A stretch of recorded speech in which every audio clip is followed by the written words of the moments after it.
y escritor. Fernando, buenas tardes. Julio, muy buenas tardes, un saludo fraterno desde la ciudad de Buenos Aires. Hoy fría mañana, fría tarde ya. Te mando un gran abrazo a ti y a toda la audiencia. Igual, Fernando, muchas gracias. Fernando, ¿qué pensar? ¿Qué comenzamos a decir, analizar respecto al tema específico de lo que ha sucedido ya con Julian Assange? ¿Qué nos dices en primera reflexión, Fernando? Pues es una escuela importantísima para todos nosotros, una escuela en la que hemos aprendido de la mano de Julian Assange y de todos los grupos que han sido solidarios en su defensa y en defensa particularmente de la libertad de expresión y del derecho a la información. Ha sido una experiencia cruda, dura, aleccionadora, educativa, digo,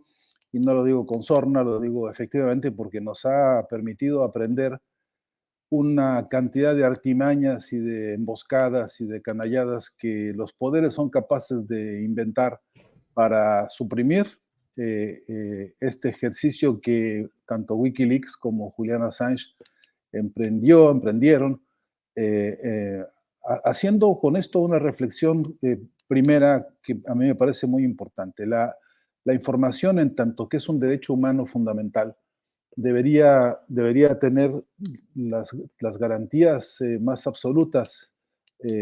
tanto para el escrutinio social, para el escrutinio de los pueblos, como para su difusión, su análisis, su crítica, incluso su jerarquización.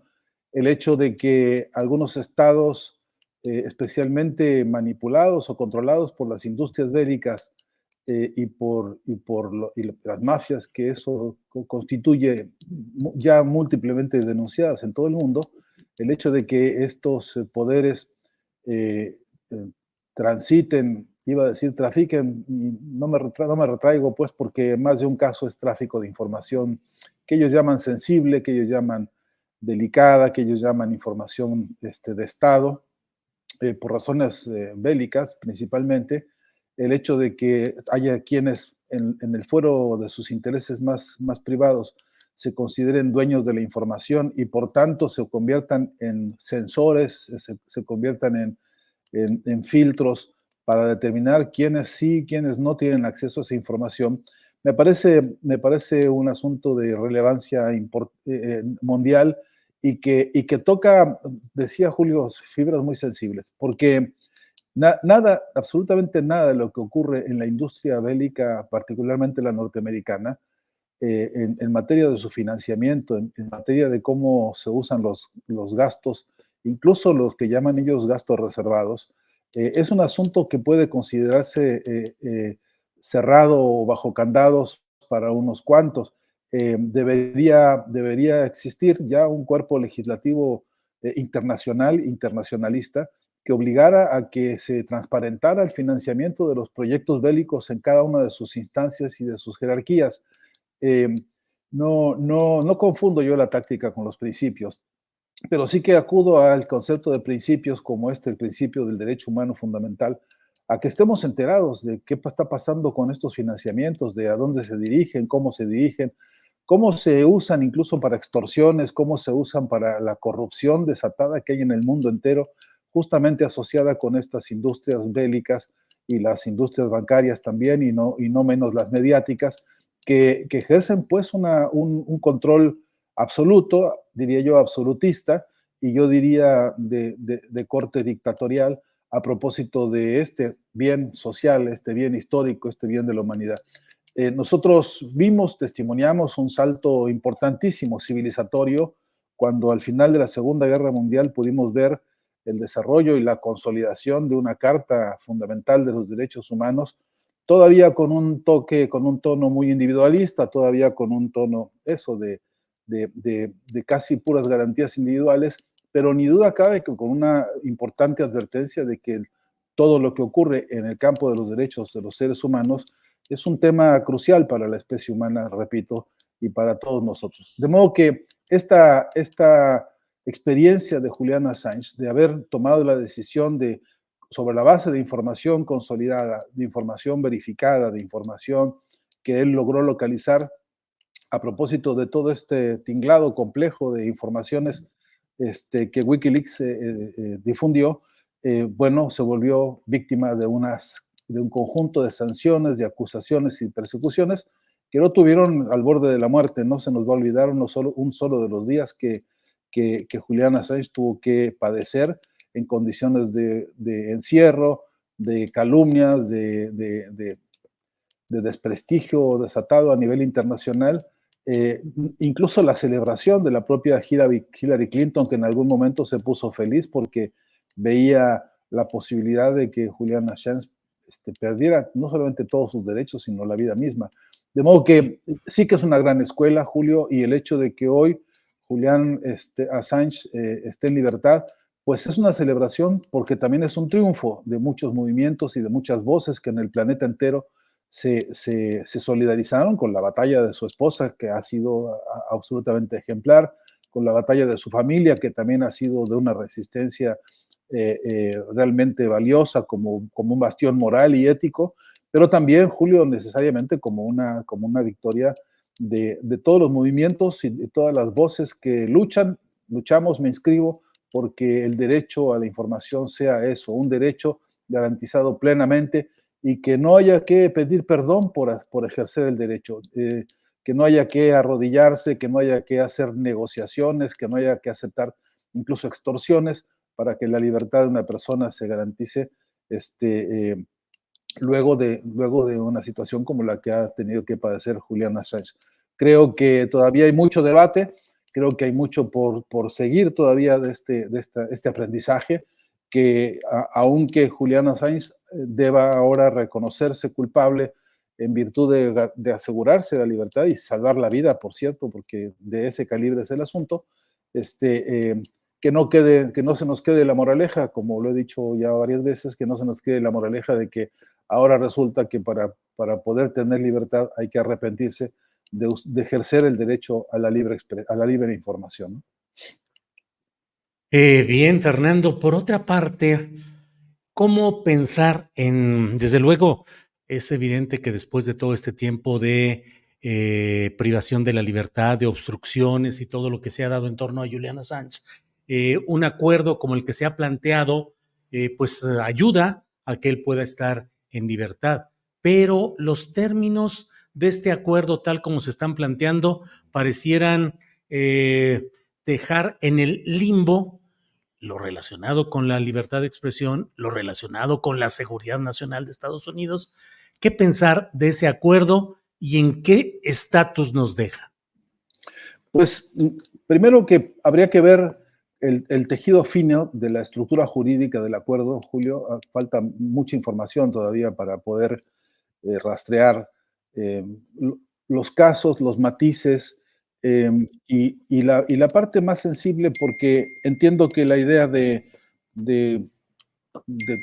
facilitarle, por decirlo de alguna manera, la libertad a Julián tiene que ver con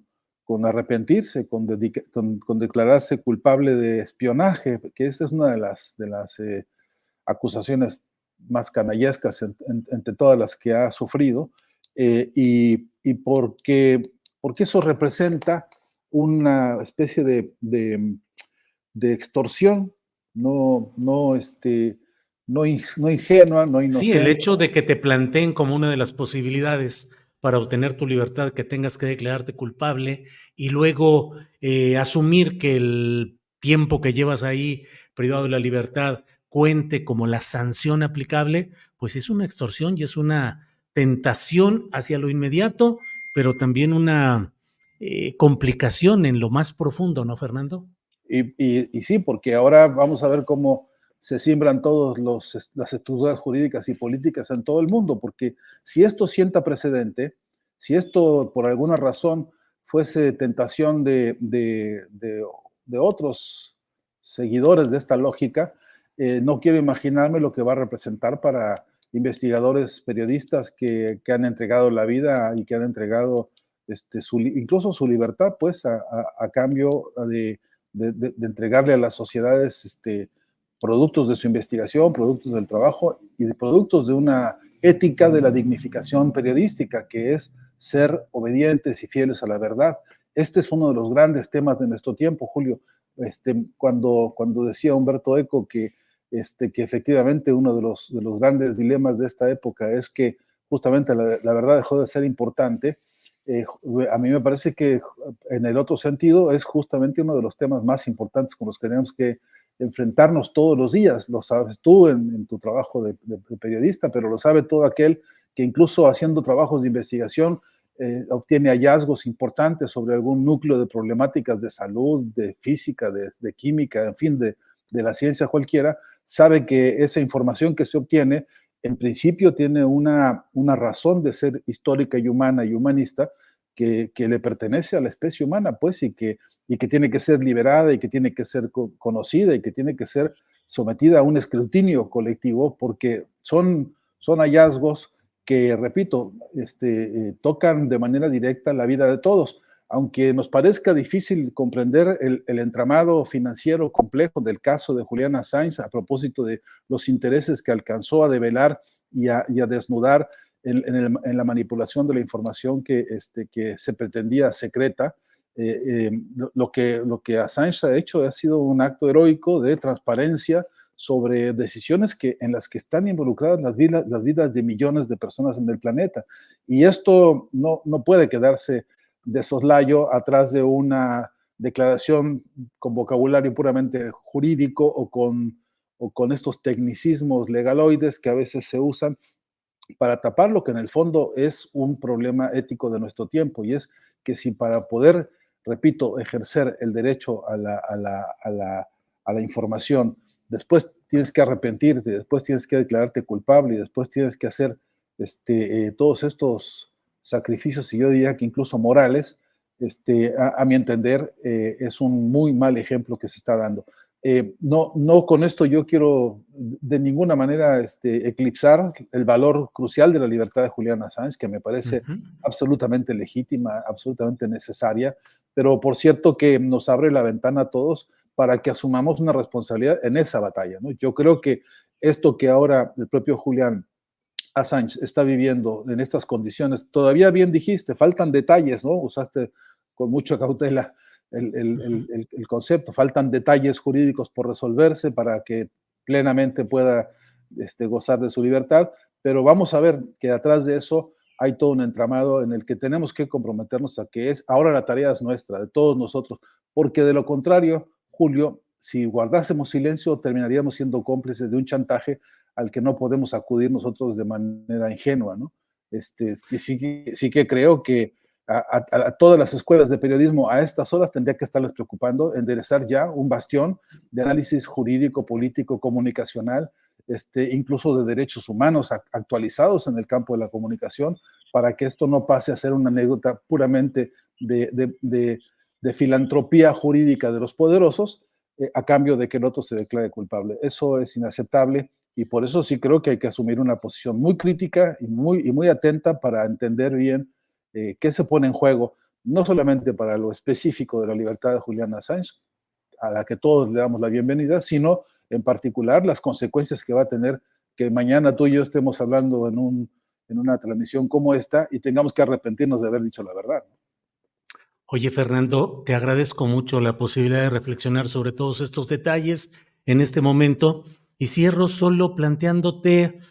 pues una pregunta que la lanzo desde nuestra propia incomodidad o al menos la que yo a veces experimento o considero. Acaba de salir un estudio de la Fundación Reuters de un profesor de Oxford, de la Universidad de Oxford, que dice que la prensa como tal, el trabajo periodístico como tal, está teniendo mucha menor relevancia ante los programas de las redes sociales y particularmente de los llamados influencers. Yo te pregunto, por ejemplo, en el caso de Julian Assange, ¿qué tanto decir la verdad en estos momentos, pelear por la verdad, puede tener consecuencias transformadoras de la realidad? ¿O la verdad como tal se va diluyendo en todo este torrente de información y de laberintos que nos forma tanta información y que a fin de cuentas, pues sí, como ya lo mencionabas en otro momento de la plática, a veces pareciera que la verdad se vuelve irrelevante? Sí, también depende Julio, para atender a esta pregunta tuya, depende de qué definición de libertad, de verdad estemos nosotros construyendo y en la que tramitamos nuestra propia actividad profesional, ¿no? Yo creo que la verdad no es una entidad abstracta, producto de un genio o de un sabio o de un sabiondo. Yo creo que la verdad es una construcción colectiva, histórica, concreta, material y consensuada, y creo que tiene que construirse en esos términos. El trabajo de la prensa, del periodismo, ya sea en los llamados medios convencionales o más conocidos y de todas las redes sociales y de los influencers, debería tener un pacto serio, ético, profundo, claro, sobre la idea de que la verdad se construye en colectivo y sobre evidencias, sobre hechos, sobre la claridad y la transparencia, ¿no? Empezando por la transparencia del financiamiento de la comunicación íntegramente, porque en las vertientes financieras que transitan por todas las redes, sean estas las que fueran, del tamaño que fueran, siempre hay una explicación muy clara de hacia dónde se dirigen los intereses de la información o de la comunicación. Y que una vez que se transparenta esto, sin que eso sea la solución absoluta, pero que es una solución importante, una vez que se transparenta el financiamiento de la propaganda, de la comunicación, de la información, del periodismo, en esa medida creo que nos acercamos a las fuentes más cruciales del origen y del para qué de esta construcción de la verdad. Yo creo que no, que yo creo que al concepto de la verdad como mercancía, al concepto de la información y de la comunicación como mercancía, que ha ido ganando tantos terrenos de la mano de las llamadas, mal llamadas redes sociales y de los llamados influencers, habría que interponerle siempre, a mi entender, el efecto, la vinculación específica que tiene esta construcción de la verdad con la realidad de los pueblos. Y la realidad hoy por hoy es que este mundo con influencers y con todo, este mundo con todos estos desarrollos tecnológicos, muchos de ellos realmente sorprendentes y algunos escabrosos e incluso temibles, como algunos ejercicios que hemos visto de la llamada inteligencia artificial. Por cierto, que tiene que ser, repito, motivo de un debate ético de fondo. Y en ese bastión ético, yo me abrazo siempre a la obra de Adolfo Sánchez Vázquez, que es crucial, que es indispensable, que es clarificante, porque no podemos abandonarla. En este momento de nuestra conversación, tuya y mía, con todas las personas que siguen esta plataforma Astillero, queda claro que o se batalla y se pelea porque la verdad sea de todos y sea contundente y sea probable y verificable y consensuada, o lo que estamos haciendo es jugar con baratijas que son en general llamadas fake news o falacias que atienden a algún tipo de interés particular, generalmente económico. Este es el debate, es entre otras cosas civilización o barbarie en el campo de la información, y yo creo que con la verdad hay que tener claros bastiones muy sólidos, repito, de la mano de Sánchez Vázquez, que fue un profesor cuya obra en materia de ética sigue siendo luminosa para todas nuestras generaciones, de la mano de esas convicciones y principios y yo diría planes de lucha éticos, deberíamos todos dar esta batalla, porque la verdad no pierde el sitial que ha tenido en el salto civilizatorio de la especie humana y que porque la verdad no pierda esta cualidad de ser un orientador, una brújula central para las decisiones más cruciales de las vidas particulares y de las vidas en sociedad. Por eso creo que es un debate de trascendencia que no se puede dejar, repito, enredar, ni siquiera en galimatías jurídicos a veces parecería filantrópicos como en el caso de Julian Assange, pero bajo ninguna circunstancia de coyunturas, ni siquiera de gobiernos que en algunos casos se han dado a llamar progresistas, pero que no han sido en muchos casos, y hay expedientes, atentos al problema de la verdad. Así que es un desafío, Julio, en el que estamos todos puestos y dispuestos, no, desde luego, no sin correr riesgos, no sin correr algunas amenazas y acosos. Supongo que tú lo sabrás todos los días con estas respuestas, insultos y cosas que uno recibe en las mal llamadas redes sociales, donde a la alusión por la verdad sobrevienen estos trolls y bots con insultos y con descalificaciones. Es una batalla cotidiana y que no vamos a abandonar porque eso sería un retroceso civilizatorio muy grave. Fernando, como siempre, muchas gracias por tu voz, por ayudar a esclarecer, por ayudar a hacer una discusión y un análisis más amplios. Siempre agradecidos por tu palabra y tu presencia. Gracias, Fernando. El agradecido soy yo, Julio, ya sabes que te mando siempre un abrazo fraterno a ti y a toda la audiencia. Igual, Fernando, gracias. Hasta luego.